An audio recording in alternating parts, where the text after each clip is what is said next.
কক্ষে প্রশিক্ষণ মহড়া পরিদর্শন করছেন সিএসি এএমএম নাসির উদ্দিন। সেখানে রয়েছেন সহকর্মী আজহার লিমন, যুক্ত হচ্ছি তার সঙ্গে। লিমন, জানাবেন প্রশিক্ষণ মহড়ায় কোন কোন বিষয়গুলো প্রাধান্য পাচ্ছে?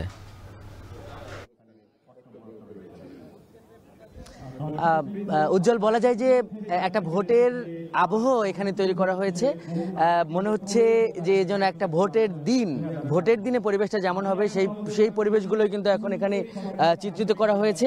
এখানে আমরা দেখতে পাচ্ছি যে ভোটের যাবতীয় অনুষঙ্গ এখানে উপস্থাপন করা হয়েছে এই মহড়ায়, এবং এটির আয়োজক কিন্তু বাংলাদেশ বর্ডার গার্ড অর্থাৎ বিজিবি এবং তাদের সদর দপ্তরেই এটি হচ্ছে। আমরা যেটি দেখতে পাচ্ছি যে এখানে একটি ভোট কেন্দ্র আছে, সেই ভোট কেন্দ্র একটা নাম দেওয়া হয়েছে ফুলপুরি সরকারি প্রাথমিক বিদ্যালয়। এইখানে আমরা দেখছি নারীদের জন্য একটি লাইন আছে, পুরুষদের জন্য একটি লাইন আছে, এবং নির্বাচনের দিনে যেই ধরনের সকাল 10টা থেকে ভোট গ্রহণ শুরু হবে সেইভাবে আমরা দেখছি একদম সকালেই একটা দীর্ঘ লাইন তৈরি হয়ে গেছে। নির্বাচনের দিনে যেমন একটা উৎসব মুখর পরিবেশ বিরাজ করে, সেই উৎসবের আবহ এখানে তুলে ধরা হয়েছে। দেখছি যে এইখানে যারা বৃদ্ধা তারাও কিন্তু কষ্ট করে তাদের যে ভোটাধিকার সেটি প্রয়োগ করতে আসছেন এবং তারা ভোট কেন্দ্রের দিকে এগিয়ে যাচ্ছেন। এই দিনের যে উৎসবের আরও যা অনুষঙ্গ আমরা দেখলাম কিছুক্ষণ আগে, এখানে একজন চা বিক্রি করছে, সেই হকার চা বিক্রেতার কাছ থেকে আবার যারা সাধারণ ভোটার বা মানুষেরা, জনতা যারা আছে তারা সেই চা কিনে নিচ্ছেন। এখানে দলীয় এজেন্টরা ভোটকক্ষের কত দূরে বসবে সেই তত দূরেই কিন্তু এখানে আমরা দেখছি শামিয়ানা টানানো হয়েছে। এবং এই মুহূর্তে যেটি আমরা দেখছি যে ভোট কেন্দ্র দখল করতে আসছে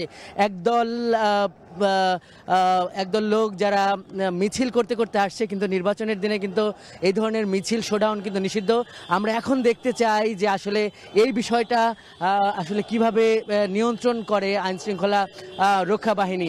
এবং আমরা দেখছি যে জবা ফুল করতে একদল কি বলবো রাজনৈতিক কর্মীরা কিন্তু ভোট কেন্দ্রের দিকে এগিয়ে যাচ্ছে, এবং সম্ভবত এই ধরনের পরিস্থিতি কিভাবে ভোটের দিনে নিয়ন্ত্রণ করা হবে, একটা শোডাউন আমরা এখানে দেখতে পাচ্ছি।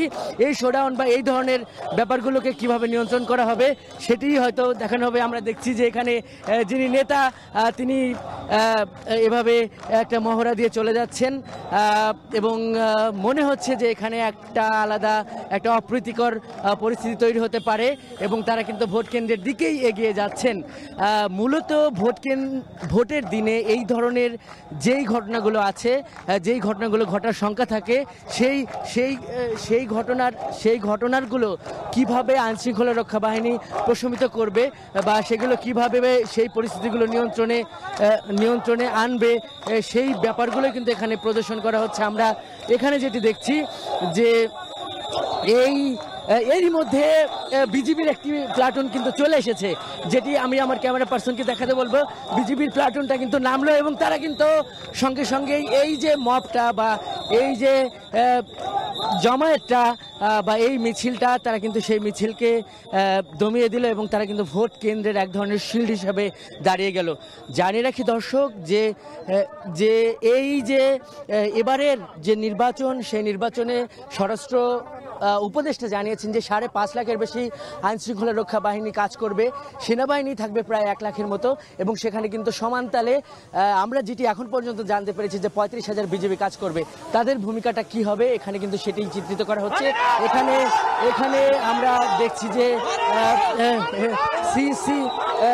সিইসি কিন্তু এএমএম নির্বাচন কমিশন তিনি কিন্তু আছেন। একটা বিশৃঙ্খল পরিস্থিতি কিন্তু এর মধ্যে আবার তৈরি হয়ে গেল, এবং আমরা দেখছি যে বিজিবির যারা সদস্য তারা কিন্তু লাঠিচার্জ করছে এই ভোট কেন্দ্র বাঁচানোর জন্য, এবং এইভাবে